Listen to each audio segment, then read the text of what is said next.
जी चाय। अरे चाय।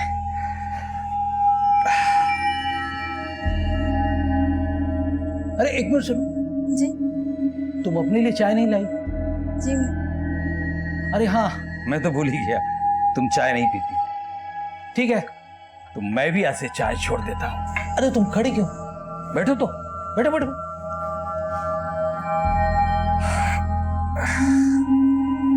ये देखो, 16 जुलाई का मनाली के लिए प्लान है।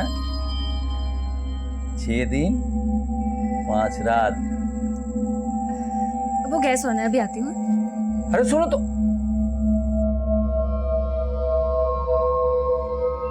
1 2 3 4 5 6 7 8।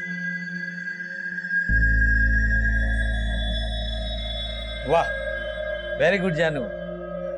लेकिन 16 जुलाई मनाली डन ना? डन, लेकिन मनाली नहीं, शिकागो। शिकागो? जानू, $1 $70। मैं बिजली विभाग का क्लर्क हूं, ऊपरी आमदनी भी थोड़ी है, ऊपर से रिटायर्ड भी हो रहा हूं। जानू, एक काम करते हैं, मनाली नहीं लद्दाख चलते हैं। 10 दिन 9 रात। डन?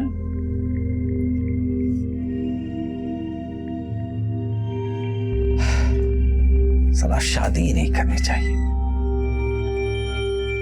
जी पैकेज तो अच्छा है, लेकिन थोड़ा डिस्काउंट कर देते तो अच्छा होता। क्या है ना, हम 2 लोग हैं। मालूम है कपल में 2 लोग होते हैं, लेकिन हम तो आपको हंसा के डिस्काउंट मांग रहे थे।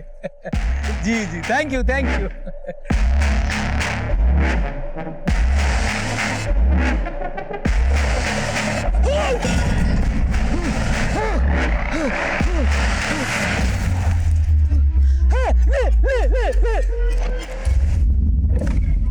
सर, कंट्रोल रूम से फोन आया था, खजूरी रोड पे एक बुजुर्ग आदमी का मर्डर हुआ है।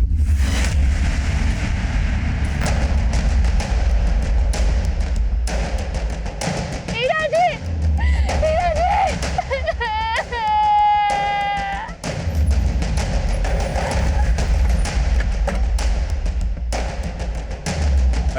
पीछे हटिए।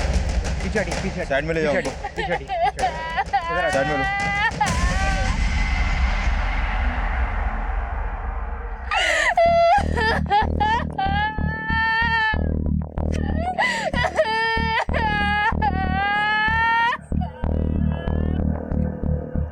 सर, इसका मोबाइल पर्स सब गायब है। कभी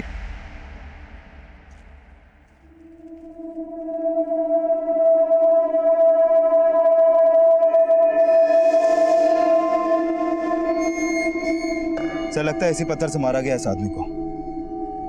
इतनी बेरहमी से कोई इसे कैसे मार सकता है, और क्यों मारेगा?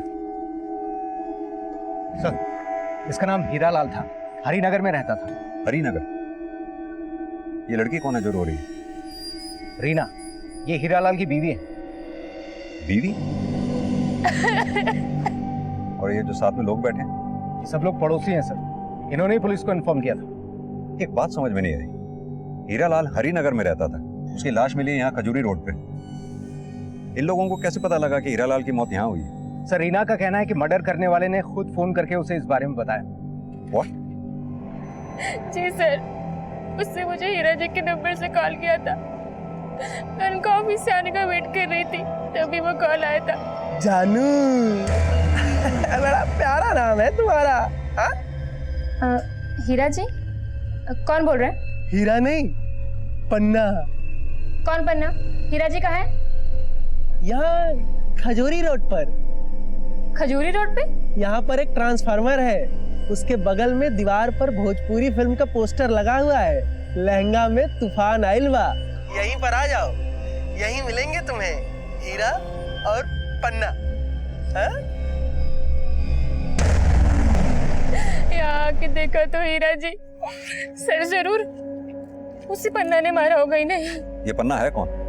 क्या कभी हीरा लाल ने पन्ना नाम के आदमी का जिक्र किया आपसे? नहीं सर, और मैं नहीं जानती कि हीरा जी किसी पन्ना को जानते थे या नहीं। हीरा लाल का किसी से झगड़ा या दुश्मनी? नहीं पता सर, वैसे भी मैं उन्हें सिर्फ 6 महीने से जानती थी। 2 महीने पहले हमारी शादी हुई है और ये सब हो गया। आपके अलावा हीरा लाल की फैमिली में और कौन कौन है? मेरा होता। हीरा जी, हीरा जी। सर आसपास सीसीटीवी मिलने का कोई चांस नहीं लगता। सुबह इस एरिया को आके फिर से स्कैन करो, शायद किसी ने हीरालाल के साथ किसी को देखा हो। सर इसकी बीवी ने बताया है कि हीरा को किसी पन्ना ने मारा है, लेकिन कोई मर्डर करने वाला अपना सही नाम क्यों बताएगा? लेकिन कोई मर्डर करने वाला ये भी क्यों बताएगा कि उसने मर्डर किया? मुझे तो लगता है ये हीरालाल की बीवी रीना कहानी बना रही है। दोनों की उम्र में कितना फर्क है? मुझे तो दोनों के रिलेशन पे ही शक है। इन दोनों के बारे में पता करो, दोनों के कॉल रिकॉर्ड्स निकालो, पता करो उनके कॉन्टैक्ट लिस्ट में क्या कोई ऐसा नंबर था जो उस वक्त इस एरिया में एक्टिव था। शायद उससे पता लगे कि हीरालाल को मारने वाला असली पन्ना है कौन। डुगडुगी दीदी, अपना वाला चुटकुला सुनाओ ना। फुलझड़ी, तूने तो मुझे जोकर समझ के रखा है। आजा सुनाती हूँ। 13 साल पहले एक डॉक्टरनी मैडम ने हमारे अम्मा के पेट में इतना लंबा वाला चीरा लगाया और फिर हमारा अम्मा का पेट तो फाड़ दिया, उसमें से मुझे बाहर निकाला। और डॉक्टरनी मैडम ऐसे टुकुर टुकुर देख के बोली, क्या बोली? धत तेरी की, ये तो डुगडुगी है। ये तो डुगडुगी है और ये फुलझड़ी है। ए डुगडुगी, काम पे नहीं जाना है क्या तुमको? जाना है भाभी। वो मैं सोच रही थी कि मैं पंकज भैया के साथ साइकिल पे चली जाऊं। क्यों? तुम्हारे पाँव में छाले पड़े हैं जो चल नहीं सकती हो? अरे ले जाओ ना, इसकी मेम साहब से तनख्वाह भी ले लेना इसकी। ठीक है चल। फुलझड़ी, मैं अभी आती हूँ। हाँ, फिर आपको आके तेरी वो गिनती वाली कविता सुनूंगी, याद कर लेना।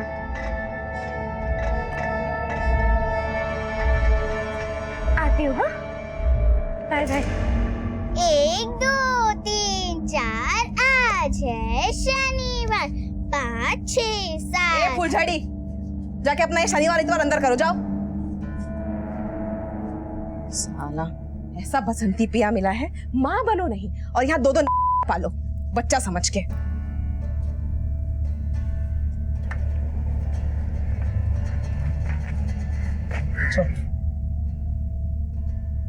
भैया, वो मैंने आपको बताया नहीं, रुक्मणी मैम साहब बोली थी कि वो मुझे 4 दिन बाद तनख्वाह देगी।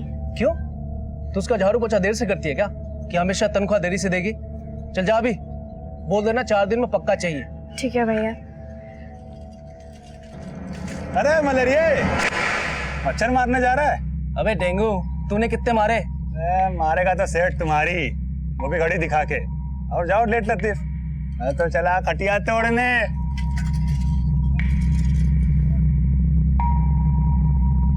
सर हीरालाल के कॉल रिकॉर्ड में ना तो कोई ऐसा नंबर मिला जो किसी ऐसे आदमी का हो जिसका नाम या निकनेम पन्ना हो, और ना ही कोई ऐसा नंबर मिला जो क्राइम सीन पे एक्टिव हो। ये पन्ना या जो कोई भी इसका नाम है, सुपारी किलर भी हो सकता है हीरा की बीवी रीना इसे जानती हो।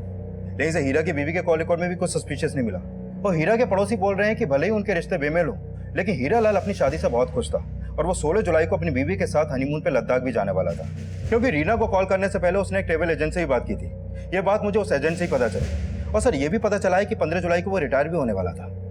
मतलब कि हीरालाल ने रिटायरमेंट से 2 महीने पहले 57 साल की उम्र में एक 22 साल की लड़की से शादी की और रिटायरमेंट के बाद हनीमून पे जाने का प्लान बनाया। और हनीमून पे जाने से पहले हीरालाल का मर्डर हो गया। कबीर, ये सब तुम्हें कुछ अटपटा नहीं लग रहा? सर अटपटा तो मुझे ये हीरालाल का कैरेक्टर भी लग रहा है। ये बिजली विभाग में क्लर्क था और उसके साथ काम करने वाले एक आदमी ने इसके बारे में काफी कुछ बताया है। सर मैंने उसे यहाँ बुलाया आपसे मिलने के लिए। सर, हीरा के माता पिता उसके बड़े भाई बहन के गुजरने से पहले हीरा को कई बार समझा चुके थे कि शादी कर ले, शादी कर ले। लेकिन हीरा एक ही बात बोलता था कि मरते दम तक ब्रह्मचारी रहूंगा लेकिन शादी नहीं करूंगा। लेकिन सर 2 महीने पहले हीरा ने सबको चौंका दिया। आजा आजा। हीरा, ये क्या? तो शादी कर लिया ना भैया। लेकिन तू तो कहता था ना कि ब्रह्मचारी रहेगा, शादी नहीं करेगा। रीना के प्रेम ने मेरा ब्रह्मचर्य व्रत तोड़ दिया। सर, हीरा के मर्डर की बात सुनकर मुझे बहुत झटका लगा है। और ये रीना तो सिर्फ 22 साल की है। इस लड़की के बारे में ज्यादा तो कुछ नहीं जानता मैं, लेकिन एक बात है, शादी के 2 महीने के बाद ही हीरा का मर्डर होना मुझे तो नहीं लगता कोई इत्तेफाक है। ये हीरा जरूर किसी की साजिश का शिकार हुआ है सर। सर, मैं और हीरा जी ऑनलाइन फ्रेंड थे। भले ही वो मुझसे 35 साल बड़े थे, लेकिन हम लोग के थॉट बहुत मिलते थे। फिर एक दिन हम मिले और हमने शादी का फैसला ले लिया। लेकिन इस रिश्ते से आपके घर वालों को कोई इतराज नहीं हुआ? जी नहीं, उन्हें कोई एतराज नहीं था। हेलो सर, रीना ने बताया कि हीरा से उसकी दोस्ती ऑनलाइन हुई थी, फिर ये दोनों आपस में मिले और मिलने के बाद इन दोनों ने शादी करने का फैसला लिया। हो सकता है रीना ने ऑनलाइन फ्रेंड बना के औरों को भी ट्रैप किया हो। ये रीना की अच्छी तरह से कुंडली निकालो। मुझे पूरा शक है कि वो हीरा को मारने वाला पन्ना रीना की ही अंगूठी का कोई नगीना होगा।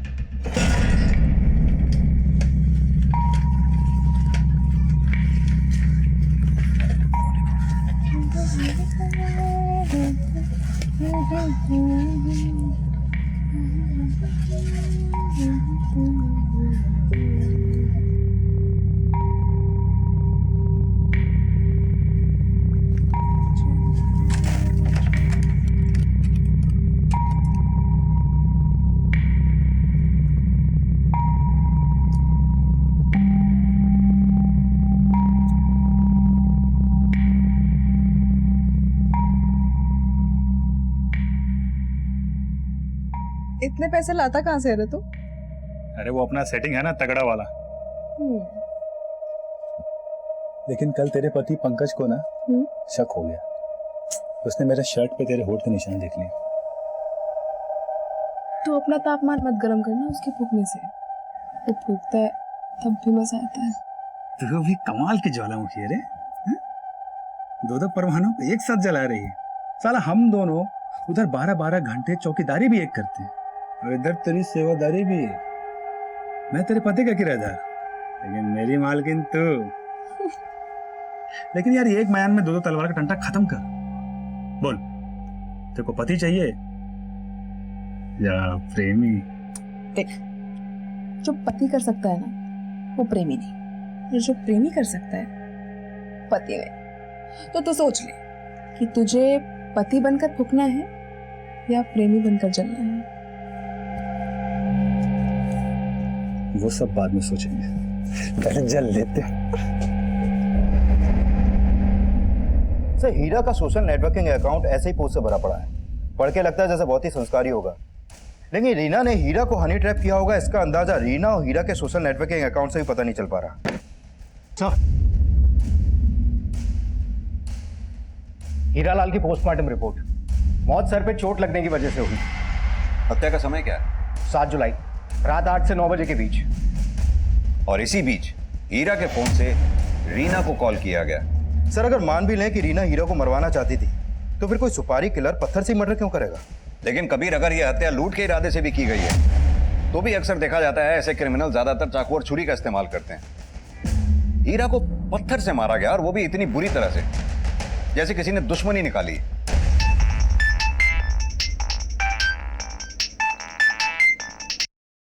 हाँ भैया, तेरे भैया का सैया बोल रहा हूँ। कौन? मानिक भैया कहाँ है? माल रोड पे। साला मच्छर बहुत है यहाँ। आप कौन? मैं हीरा। कौन हीरा? और मानिक भैया के फोन से कॉल क्यों कर रहे हो? अबे तुझे कॉल करूंगा तभी तो तुझे पता चलेगा कि तेरे भैया के साथ माल रोड पे मैंने क्या किया है। क्या किया है? टपका दिया। टपका दिया? हेलो हेलो हेलो,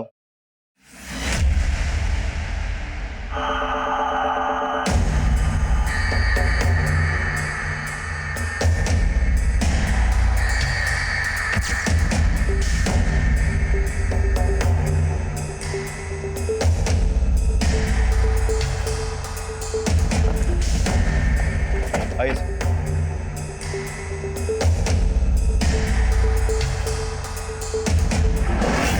सर, इस आदमी का नाम मानिक है और किलर ने इसी मानिक के मोबाइल से इसके भाई योगेश को कॉल किया, जिस तरह हीरा की वाइफ को किया गया था। सर, हीरा की तरह इस मानिक का भी मोबाइल, पर्स, घड़ी, चेन सब गायब है। लेकिन सर, किलर ने हीरा की वाइफ को अपना नाम पन्ना बताया था, लेकिन यहाँ पर किलर ने मानिक के भाई को अपना नाम हीरा बताया। शायद कातिल का हीरा और मानिक से कोई कॉमन कनेक्शन हो।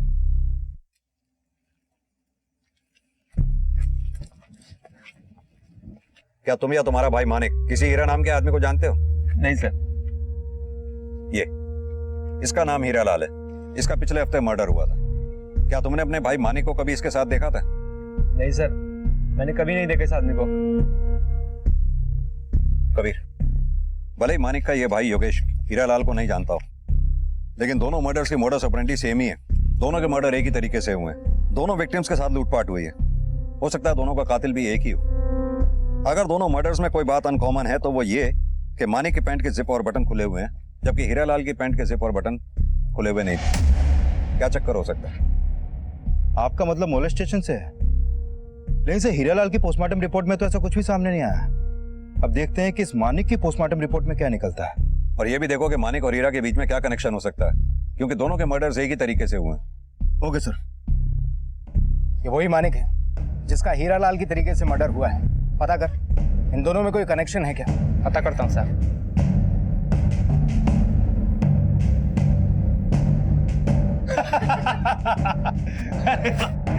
चलिए अच्छा। क्या है डेंगू?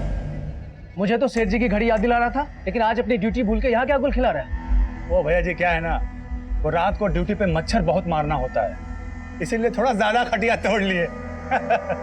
चलिए चलते हैं।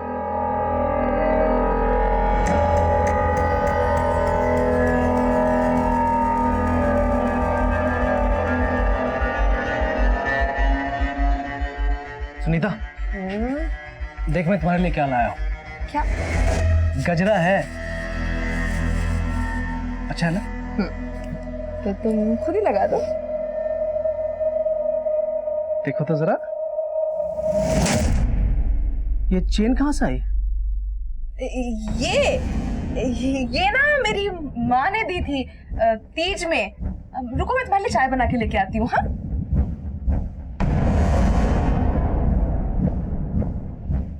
वैसे तो हमारे पापा बहुत बड़े पहलवान थे, तो एक बार दादाजी ने बोला, ए भीमा, ये कैसा पहाड़ खोदा है कि निकल आई चुईया? तो पापा ने बोला कि बापू ये चुईया नहीं है, ये तो डुगडुगी है। रोज रोज मेरे स्वर्गीय अम्मा बाबा का मजाक उड़ाती रहती है। तुम डुगडुगी हो, कोई स्वर्ग की अप्सरा नहीं, समझी? ऐसा सही किए। दिन भर खी खी खी खी खी खी खी खी। ये डुगडुगी के साथ ना फुलझड़ी को भी काम पे लगाओ, कम से कम 2 पैसे तो आएंगे। हाँ हाँ, और उन पैसों से तुम सोने की चेन खरीद लेना। बड़ा तीज त्योहार मनाया जा रहा है यहाँ पे। सर, मानिक की लाश माल रोड पे जहां पर मिली थी, वहां के एक सीसीटीवी में मानिक के एक सिक्योरिटी गार्ड के साथ कैप्चर हुआ था। उसकी फुटेज इसमें है सर। दिखाओ।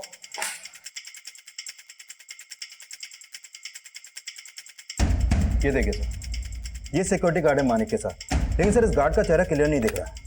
मैंने मानिक के भाई से भी इस गार्ड के बारे में जानने की कोशिश की, लेकिन वो भी ऐसे किसी गार्ड को नहीं जानता जो मानिक को जानता हो। लेकिन जिस तरह से ये गार्ड मानिक की बाइक पे बैठा है, उससे तो ये लगता है कि ये मानिक को जानता होगा। लेकिन सर मानिक के कॉल रिकॉर्ड में भी ऐसा कोई नंबर नहीं मिला जिससे पता चले कि वो इसे जानता हो। सर हो सकता है कि मानिक ने इस गार्ड को लिफ्ट दी हो, और इसके भी पूरे चांसेस हैं कि इसी गार्ड ने मानिक को मारा हो, क्योंकि ये दोनों उसी डायरेक्शन में जा रहे थे जहां पर मानिक की लाश मिली। अगर इस गार्ड ने मानिक को मारा है तो हो सकता है इसी ने फिर हीरा लाल को भी मारा हो। ये कौन सी एजेंसी की यूनिफॉर्म पहनी है इस गार्ड ने? सर ये यूनिफॉर्म एसएक्स सिक्योरिटी एजेंसी की है। मैंने वहां पर काम करने वाले हर एम्प्लॉय का डेटा मंगवाया सर। गुड।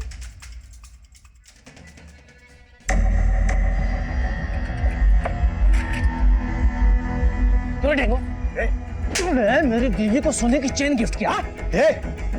हाथ की लगाता है। ये चल ये रुको छोड़ो, हटो। आज के बाद तू मेरे घर में घुसेगा नहीं, समझा? क्यों नहीं घुसूं? वहां का भाड़ा भरता हूं, समझा? और रही बात वो सोने की चेन की ना, तो जाके अपनी बीवी से पूछ, क्यों दिया मैं उसको सोने का चेन।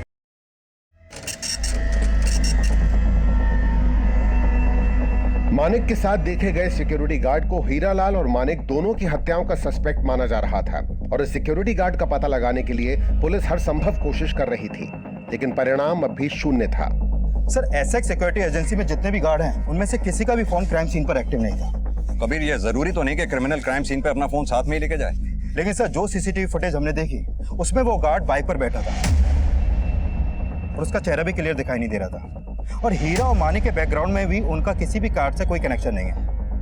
सर, खबरियों से हीरालाल और मानिक का एक कॉमन कनेक्शन सामने आया है। 2 साल पहले तक हीरालाल सुखामा रोड पर आया जाया करता था, मानिक भी वहीं आता था। ये सुखामा रोड वही है ना जहाँ ये सभी गेज इकट्ठे होते हैं? Yes sir. इस हीरालाल का 57 साल तक शादी ना करने के पीछे राज यही था कि वो होमोसेक्सुअल था। और सर, ये मानिक भी होमोसेक्सुअल था। तो हो सकता है हीरालाल और मानिक के मर्डर में किसी गे का हाथ हो, जो उन दोनों का क्लाइंट हो और जिसने सिक्योरिटी गार्ड के कपड़े पहनकर इन दोनों के मर्डर्स किए हों। एक काम करो, ये सुखामा रोड पे जहां भी ये गेज इकट्ठे होते हैं उन सबको राउंड अप करो। हो सकता है ये काम उनमें से ही किसी एक का हो। Okay sir. सिक्योरिटी गार्ड के लिबास में दिख रहे किलर को अब गे और होमोसेक्सुअल भी समझा जा रहा था और उस किलर की तलाश में कई संदिग्धों को राउंड अप भी किया जा रहा था। लेकिन असली कातिल तक पहुंचने के लिए पुलिस को अभी काफी मशक्कत करनी थी। सर, मानिक की इस पोस्टमार्टम रिपोर्ट के मुताबिक उसकी हत्या किसी भारी पत्थर के वार से हुई और हीरा की तरह मानिक को भी मॉलेज नहीं किया गया था। लेकिन थे तो दोनों ही होमोसेक्सुअल, यानी कि समझेंगे। सर, सुखामा रोड पे काम करने वाले हर गे को खंगाला, लेकिन कुछ खास मिला नहीं। लेकिन सर, इन दोनों मर्डर में कई बातें कॉमन है। जैसे? आइए सर, पहले मर्डर हुआ हीरा का, उसके बाद मर्डर हुआ मानिक का। सर, इन दोनों के मर्डर में पहली कॉमन बात यह है कि इन दोनों का मर्डर ट्यूसडे नाइट को हुआ। और सर, दूसरी कॉमन बात यह है कि इन दोनों के मर्डर का तरीका एक ही है, इन दोनों को किसी भारी पत्थर से मारा गया। सर, तीसरी कॉमन बात यह है कि इन दोनों के मर्डर करने के बाद किलर ने इन्हीं के फोन से इन्हीं के घर वालों को कॉल किया। सर, इन दोनों मर्डर में किलर का मोडस ऑपरेंडी एक ही है और जिस तरीके से उस किलर ने ये दोनों मर्डर किए हैं, उसे तो लगता है कि वो कोई साइको ही है और हो सकता है कि वो साइको कोई सीरियल किलर हो। समझा जा रहा था, लोगों को उससे बचने के लिए सतर्क किया जा रहा था और जिस मॉडस ऑपरेंडी से मर्डर किए जा रहे थे वो इस केस की जड़ें और भी गहरी करने वाला था।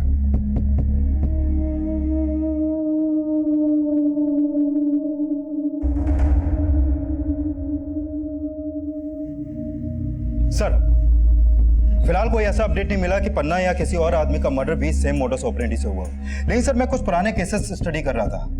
इसमें सामने आया है कि हीरा और मानिक के किलर की तरह ही 1989 में कोलकाता में 13 लोगों का मर्डर भी किलर ने पत्थर मार के किया था। और सर, हीरा और मानिक का मर्डर भी पत्थर से ही हुआ था।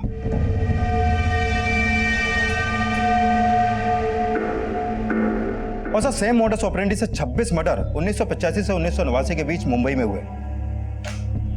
सर, कोलकाता में 13 और मुंबई में 26 मर्डर के पीछे एक ही आदमी का हाथ होगा, इसका अभी तक पता नहीं चल पाया सर। ये सभी 39 मर्डर केसेस अभी तक अनसॉल्व्ड हैं। जिसने भी मर्डर किए वो अभी तक पकड़ा नहीं गया सर।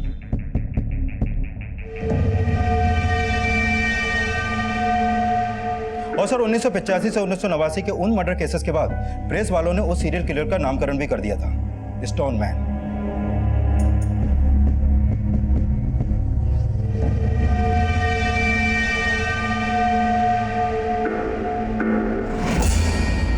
सर, वैसा ही एक स्टोनमैन 2009 में भी सामने आया है। साल 2009 में गुजरात के राजकोट शहर में 3 लोगों का मर्डर भी इसी तरह पत्थर मार के किया गया था, जिस तरह हीरा और मानिक को मारा गया था।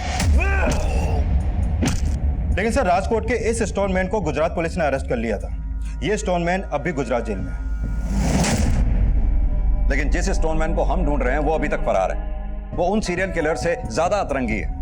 वो लोगों की पत्थर मारकर सिर्फ जान ही नहीं लेता, वो विक्टिम के मोबाइल फोन से उसके परिवार वालों को फोन करके क्राइम स्पॉट पे बुलाता है, जैसे कि हमें चैलेंज दे रहा हो।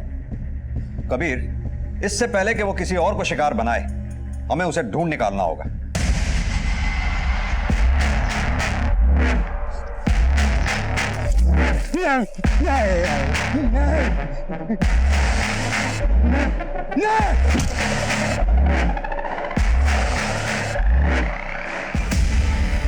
बोलो। नमस्ते मेम साहब, मैं फुलझड़ी, झाड़ू पोछा बर्तन सब जानती हूँ। ठीक बोली। कल तुमको काम पे लेके जाऊंगी और वहां पे खाली बोलना नहीं है, करके दिखाना है। झाड़ू पोछा बर्तन तीनों, तब जाके तनख्वाह मिलेगी। पर भाभी, डुगडुगी दीदी बोलती है मुझे पढ़ना है। जो दीदी बोलती है वो नहीं, जो मैं बोलती हूँ तो वो करोगी, समझी? अच्छा सुनो, जाओ जाके खेलो और जितनी मस्ती करनी है आज ही कर लो, कल से काम पे लगना है, ठीक है? जाओ।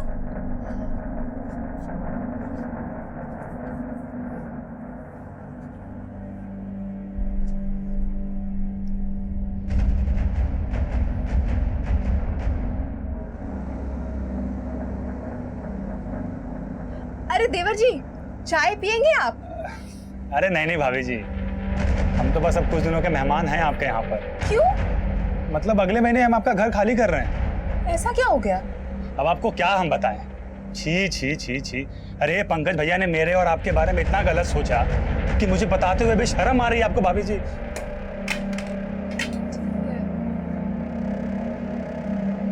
अच्छा हम चलते हैं, अब ख्याल रखिएगा।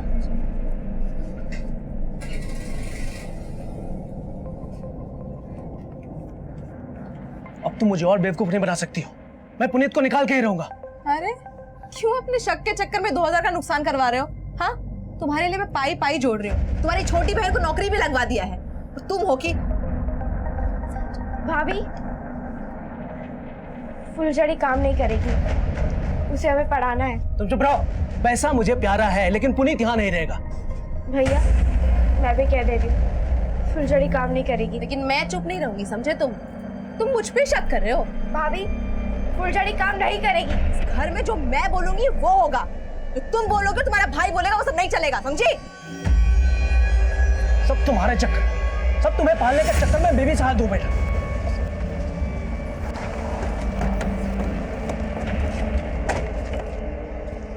पीछे हटिए आप लोग।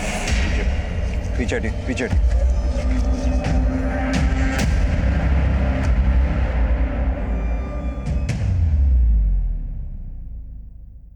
सर इस मर्डर का भी मॉडस ऑपरेंडी सेम है। मानिक की तरह इसकी पैंट का भी जिप और बटन खुले हुए हैं, लेकिन सर हीरा के केस में ऐसा नहीं था।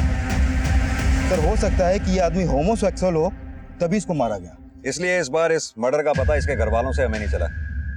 हो सकता है किलर ने विक्टिम के फोन से उसके घर वालों को फोन किया ही ना हो। और वैसे भी आज थर्सडे है और पिछले 2 मर्डर ट्यूसडे नाइट में हुए। सर अगर मान लो कि हमारा ट्यूसडे वाला अंदाजा गलत था, तो ये भी तो हो सकता है कि इस किलर ने इस आदमी के घर वालों को फोन किया हो, लेकिन ये आदमी इस एरिया का ही ना हो। या ये भी हो सकता है कि इस आदमी के पास ही फोन ना हो। कभी कैसे भी करके इस तीसरे आदमी की पहचान होना हमारे लिए बहुत जरूरी है। हो सकता है इसकी पहचान से ही किलर की पहचान जुड़ी हुई हो। अरे भैया भाभी तो डुगडुगी को बचाए, फिर फुलझड़ी काहे रो रही है? दीदी, जब आपको कोई मारता है तो फुलझड़ी को भी दर्द होता है। देखो मुझे तो दर्द नहीं हो रहा, हम तो हंस रहे, तुम भी हंसो हंसो हंसो। खीखी खीखी बंद करो, जाके खाना बनाओ। भाभी आप जो बोलेंगी वो मैं करूंगी, लेकिन फुलझड़ी से काम मत करवाइए। अच्छा, जो मैं बोलूंगी वो करोगी? जाके अपने भैया का खून कर दो। करोगी? नहीं कर सकती ना? तो जो मैं बोल रही हूँ वो करो, वरना तुम दोनों का खून कर दूंगी। चलो आगे खाना बनाओ।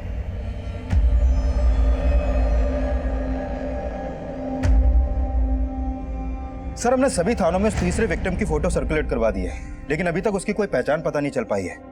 ना तो उसकी कहीं पर कोई मिसिंग कंप्लेंट दर्ज हुई है और ना ही हीरा और मानिक की तरह सुकामा रोड के गे से उसका कोई कनेक्शन मिल पा रहा है। सर समझ में नहीं आ रहा है कि ये स्टोनमैन वाकई में गे है या नहीं है। हो सकता है वो कोई ऐसा सनकी हो जो होमोसेक्सुअल्स और गेज से नफरत करता हो और एक एक करके इन सबको मार के अपनी सनक निकाल रहा हो। लेकिन सर ना तो हमारे पास उसका कोई फोटो है और ना ही कोई स्केच। वो सिक्योरिटी गार्ड है या नहीं ये भी कंफर्म नहीं है। सर इस किलर को ढूंढना समुद्र में सुई ढूंढने जैसा लग रहा है। कबीर एक काम करते हैं, राजकोट जेल में बंद उस कैदी से मिलते हैं जिसने इस सीरियल किलर की तरह पत्थर मारकर मर्डर्स किए थे। हो सकता है अपने एरिया के स्टोनमैन की कोई लीड उससे मिले। Right sir.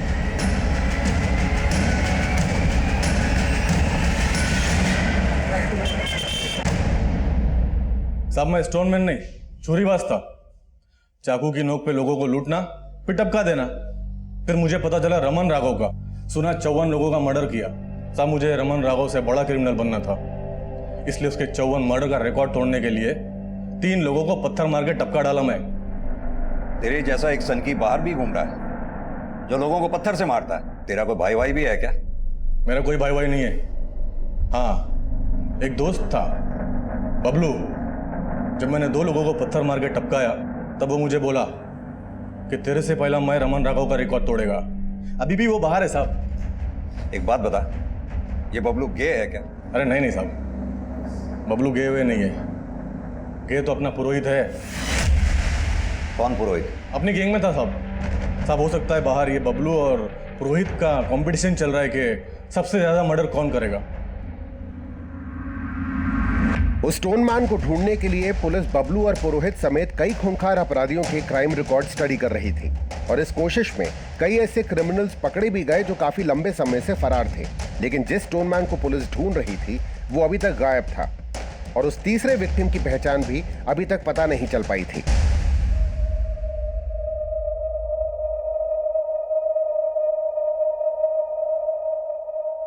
मैंने इस मच्छर को बोल दिया है कि चाहे जो भी हो ये डेंगू हमारे साथ ही रहेगा। तुम्हें इतने महंगे महंगे तोहफे लाके दिए, तुम्हें ये चेन लाके दी और तुम अपने पति की तरह मेरा मजाक उड़ा रही हो, डेंगू बुला रही हो। मेरे मन में जो आएगा मैं उस नाम से बुलाऊंगी और प्यार सिर्फ तुमसे करूंगी मेरे डेंगू। फुलझड़ी। अरे डुगडुगी, तुम क्या क्या कर रही हो? ऐसे मारोगे ना तो अपने भैया को और बड़ा चढ़ा के बताएंगे और इनका भैया तुम्हें कुछ करे ना करे लेकिन मेरी जान ले लेगा वो। इनको जान से मारना पड़ेगा। ठीक है, जैसे उसके कॉल रिकॉर्ड आते हैं तो इन्फॉर्म करना। सर, जहांगीर थाने से फोन था। हसनपुर रोड पे जिस तीसरे आदमी का मर्डर हुआ था उसकी पहचान हो गई है। हसमुख नाम है उसका। हसनपुर में अकेला रहता था और हसमुख के बेटा बेटी बेंगलोर में रहते थे। लेकिन काफी टाइम से हसमुख का उनका कॉल नहीं पहुंचा तो हसमुख का बेटा हसनपुर आया, लेकिन उनके घर में ताला लगा था सर। और जब घर खुला तो देखा कि उनके घर में लूटपाट हुई थी। कबीर, क्या ये पता लगा कि हसमुख होमोसेक्सुअल है या नहीं? सर, फिलहाल तो ऐसा कुछ सामने नहीं आया है।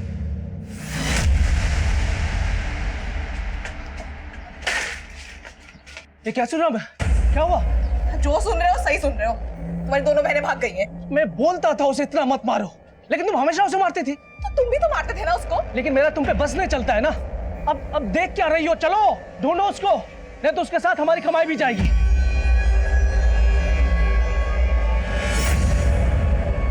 सर, ये हसमुख के कॉल रिकॉर्ड। हत्या वाले दिन उसके नंबर से किसी को भी लास्ट कॉल नहीं किया गया था, बल्कि उसकी हत्या से 2 घंटे पहले उसके फोन पे एक नंबर से कॉल आया था। ये देखिए सर। और हत्या वाले दिन ये नंबर उसी एरिया में एक्टिव था जहां पर हसमुख का मर्डर हुआ। सर, अभी ये नंबर नुसरतगंज में एक्टिव है। लेकिन ये नंबर है किसका? सर, अभी थोड़ी देर में पता चल जाएगा कि ये नंबर किसके नाम पे रजिस्टर्ड है और इसका फोटो भी सामने आ जाएगा। सर, ऑलरेडी मैंने अपनी एक टीम को नुसरतगंज में तैनात कर दिया है। हो सकता है ये नंबर यूज करने वाला स्टोन मैन ही हो। अरे फुलझड़ी और डुगडुगी को धरती तो निकल नहीं जाएगी ना? देख सुनीता, तू सच सच बता, कुछ छुपा तो नहीं रही है ना? अरे तुमको क्या लग रहा है मैंने मार दिया उनको? नहीं, तू मुझसे भी ज्यादा कमीनी है। तू उसे मार नहीं सकती लेकिन उसे बेच सकती है। अब बता क्या किया तूने? जबान संभाल के बात करो। अगर और एक शब्द बोला ना तो यही खड़े खड़े तुमको बेच दूंगी, समझे? सर, उसका नाम जगत है, ये उसका फोटो। सर, हसमुख को जिस नंबर से कॉल आया था वो इसी जगत के नाम पे नुसरतगंज के एड्रेस पे रजिस्टर्ड है। हमने इसको उठवा लिया सर। ग्रेट।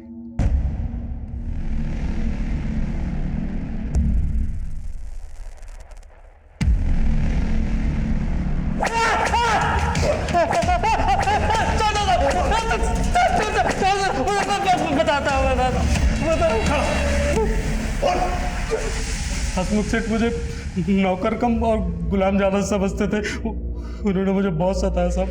फिर मैंने उनके की नौकरी छोड़ दी साहब, लेकिन मैं उनसे बदला लेना चाहता था साहब। फिर मैंने हसमुख सेठ को फोन किया और उनसे कहा कि वो मुझसे मिले, नहीं तो मैं उन पर झूठा केस कर दूंगा कि वो मेरा शोषण करते थे।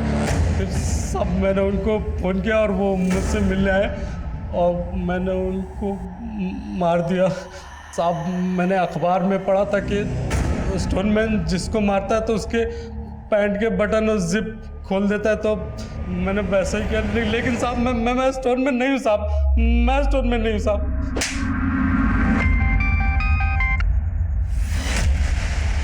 अरे सुषमा, कहाँ हो तुम? मैं कब से तुम्हारा इंतजार कर रहा हूँ। तुम अभी तक घर पर क्यों नहीं आई? क्योंकि सुषमा मरने वाली है।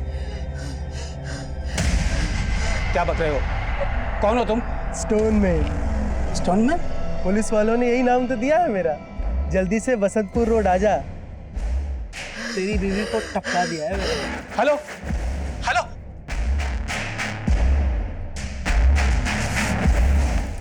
क्या? सर, बसंतपुर में इस बार स्टोनमैन ने एक औरत को मारा। औरत को? हाँ सर, उस औरत का नाम सुषमा है और किलर ने सुषमा के ही फोन से उसके पति को कॉल करके मर्डर लोकेशन बताई है। और इस बार किलर ने अपना नाम स्टोन मैन बताया है। Stone man? Yes sir.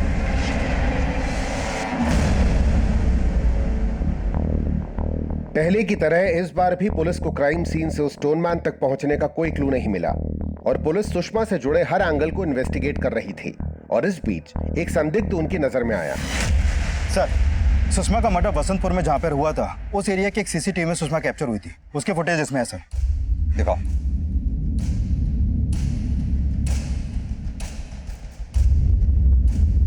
ये देखिए सर। सर, मानिक के साथ भी एक सिक्योरिटी गार्ड देखा गया था और उसने भी ऐसे ही कपड़े पहने हुए थे, लेकिन इस फुटेज में गार्ड का चेहरा साफ दिख रहा है सर। इसकी पहचान होना हमारे लिए बहुत जरूरी है। पता करो इसका कोई क्रिमिनल रिकॉर्ड तो नहीं है। Okay sir.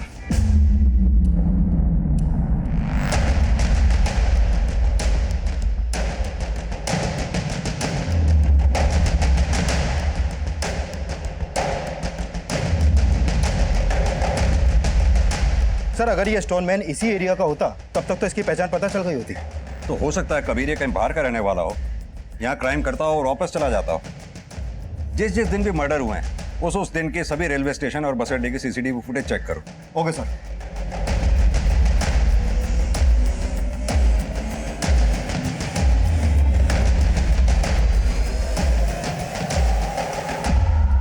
सर, आपका अंदाजा सही निकला। जिस दिन भी मर्डर हुए थे उस दिन ये security guard Ashok Nagar railway station के पास वाले मार्केट के एक सीसीटीवी में कैप्चर हुआ था। ये देखिए सर। लेकिन सर, पता नहीं चल पा रहा है कि ये आता कौन से एरिया से। कबीर एक काम करो, अपनी एक टीम सादे कपड़ों में इस मार्केट के आसपास तैनात कर दो। हो सकता है फिर किसी दिन ये किसी न किसी को शिकार बनाने के लिए यहाँ आए। Okay sir.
शिकायत कर दूंगी।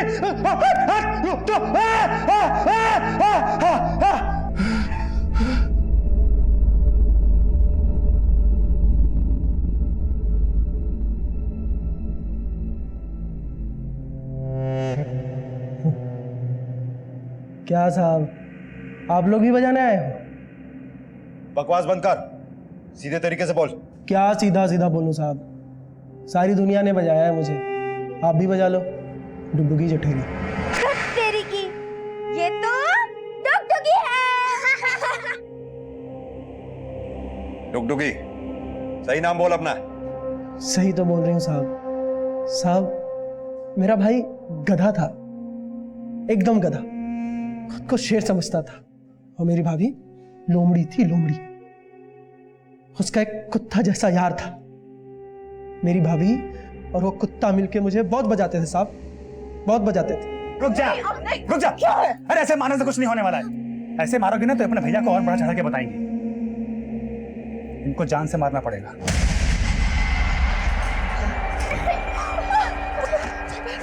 फिर साहब, फुलझड़ी को लेके वहां से मैं भाग गई। फुलझड़ी कौन? मेरी बहन। डुगडुगी तेरा नाम है? तू लड़की है? नहीं साहब, लड़की नहीं, मैं किन्नर हूं साहब, किन्नर। साहब, जब मैं फुलझड़ी को लेकर भागी तो मुझे मुन्नी अम्मा मिली, वो भी किन्नर थी साहब। तब से फिर मैं उसी के साथ नाचने लगी, बख्शीशें मांगती थी और मुझे जो पैसे मिलते थे उससे मैं फुलझड़ी को पढ़ाती थी। जब उससे भी नहीं बन पड़ा तो मैं गे लोगों के साथ अपना जिस्म तक बेची साहब। लेकिन फुलझड़ी भी दगाबाज निकली, उसको अच्छा नहीं लगता था मेरे साथ रहना, और एक दिन उसने मुझे इतना नीचा दिखाया कि अपने कॉलेज के लड़के के साथ भाग गई। फुलझड़ी के जाने के बाद मेरी जिंदगी खत्म, पूरी तरह से खत्म। फिर मैं सोची मेरी जिंदगी क्यों खत्म? जिन लोगों ने मेरी जिंदगी खत्म की उन सबकी जिंदगी खत्म। तो हीरालाल और मानिक तेरे साथ गलत काम करते थे, लेकिन तूने उस औरत को क्यों मारा? उस औरत ने मुझे थप्पड़ मारा साहब, मुझे बर्दाश्त नहीं हुआ उसका थप्पड़, इसलिए मैंने साहब सबसे पहले तो मैं अपने भैया और भाभी को मारना चाहता था, लेकिन पता नहीं वो लोग अपना घर द्वार बेच के कहां चले गए, और उन सबका गुस्सा मैंने उन सब पे एक एक करके। माना कि दुनिया ने तेरे साथ जो कुछ भी किया गलत किया, लेकिन तूने जो दुनिया के साथ किया क्या वो ठीक है?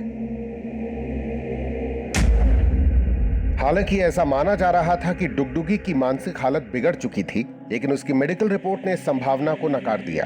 डुगडुगी ने भले ही बचपन से कई तरह की मानसिक और शारीरिक यातनाएं सही होंगी, लेकिन हत्या एक ऐसा अपराध है जिसके लिए कभी माफी नहीं दी जा सकती।